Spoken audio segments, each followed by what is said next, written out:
Hello நண்பர்களே, குவைத்தினுடைய மஹப்லா ஏரியாவில் இருக்கிறவங்களும் சரி, அந்த ஏரியாவுக்கு போகக்கூடியவங்களும் சரி, சிவில் ஐடியை கட்டாயம் கையில் வச்சுக்கோங்க. இல்லை அப்படின்னா கைது செய்யப்படுவதற்கான வாய்ப்புகள் இருக்குது. என்ன காரணம் அப்படிங்கிறத பார்க்க போகிறோம். அடுத்து தரையிறங்கும் பொழுது விமானத்தில் ஏற்பட்ட கோளாறு காரணமாக எமர்ஜென்சி எக்ஸிட் வழியாக பயணிகள் இறங்கக்கூடிய நேரடி காட்சிகள் வெளியாக இருக்குது. அது சம்மந்தமாக பார்க்க போகிறோம். வீடியோ முழுவதுமாக பாருங்கள்.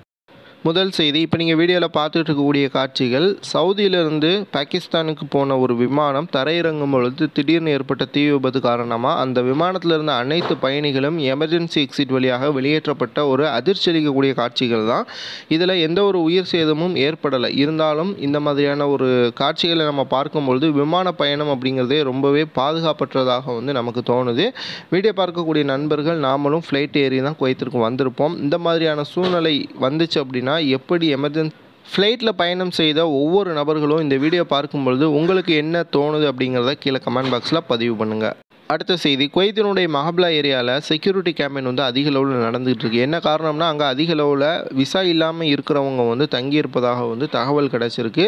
ஸோ அந்த ஏரியா முழுவதுமே செக்யூரிட்டி கேம்பெயின் தொடர்ந்து நடைபெறும் அப்படின்ட்டு உள்துறை அமைச்சகம் தெரிவிச்சிருக்காங்க. நேற்று நிறைய பேரை கைது செய்திருக்காங்க. குறிப்பாக வெளிநாட்டவர்கள் முடிந்த வரைக்கும் வேலிட் டாக்குமெண்ட், உங்களுடைய சிவில் ஐடி கார்டோ அல்லது புதிதாக வந்திருந்தீங்க அப்படின்னா உங்களுடைய இந்த விசா காப்பியவோ கையில் வச்சுக்கிட்டு நீங்கள் வெளியே போகிறதா இருந்தால் போங்க. ஏன் அப்படின்னா இது போலீஸ்க்கு செய்யக்கூடிய ஒரு நம்ம செய்யக்கூடிய ஒரு உதவி. நம்ம விசா இருக்கா இல்லையா அப்படிங்கிறத நம்ம போகக்கூடியதை வைத்து கண்டுபிடிச்சிருவாங்க. நம்மள்கிட்ட சிவில் ஐடியோ அல்லது விசா காப்பியோ இருந்துச்சு அப்படின்னா அவர்களுக்குமே நம்மளை செக் பண்ணுறதுல சிரமம் ஏற்படாது. ஸோ ரொம்பவே கவனமாக குவைத்தினுடைய மஹப்லா ஏரியா பகுதிக்கு போகக்கூடியவங்க போங்க. சாப்பிட போகிறதா இருந்தாலும் சரி, நீங்கள் லுலுக்கோ அல்லது ஹைப்பர் மார்க்கெட்டுக்கோ போகிறதா இருந்தாலும் கூட கட்டாயம் சிவில் ஐடி கார்டையோ அல்லது உங்களுடைய வேலிட் டாக்குமெண்ட்டையோ கையில் வச்சுக்கோங்க. அடுத்ததாக, குவைத்தில் விசா நம்பர் 17 தற்பொழுது தற்காலிக தடை பண்ணியிருக்காங்க. காரணம் என்ன அப்படின்னா, நிறையா வெளிநாட்டவர்கள் நாடு இல்லாமல் குவைத்திற்குள்ளே வந்தவங்க இந்த விசாவை இல்லீகலான முறையில் எடுத்திருப்பதாக குவைத்தினுடைய உள்துறை அமைச்சகம் கருதி தற்பொழுது தற்காலிக தடையை விதிச்சிருக்காங்க. அதே போல் புதிய பாஸ்போர்ட்டை அந்த நாடற்ற நபர்களுக்கு கொடுப்பதையும் தவிர்த்திருக்காங்க.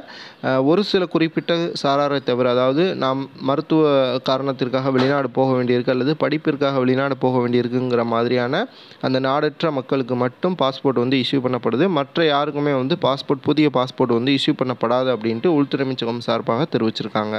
ஓகே நண்பர்களே, இந்த வீடியோ உங்களுக்கு பயனுள்ள தகவலாக இருக்கும் நம்புறேன். வீடியோ பார்க்குறவங்க சேனலில் மறக்காம சப்ஸ்கிரைப் பண்ணிக்கோங்க. வீடியோ மறக்காமல் லைக் பண்ணிக்கோங்க. உங்களுடைய நண்பர்களுக்கு ஷேர் பண்ண மறக்காதீங்க.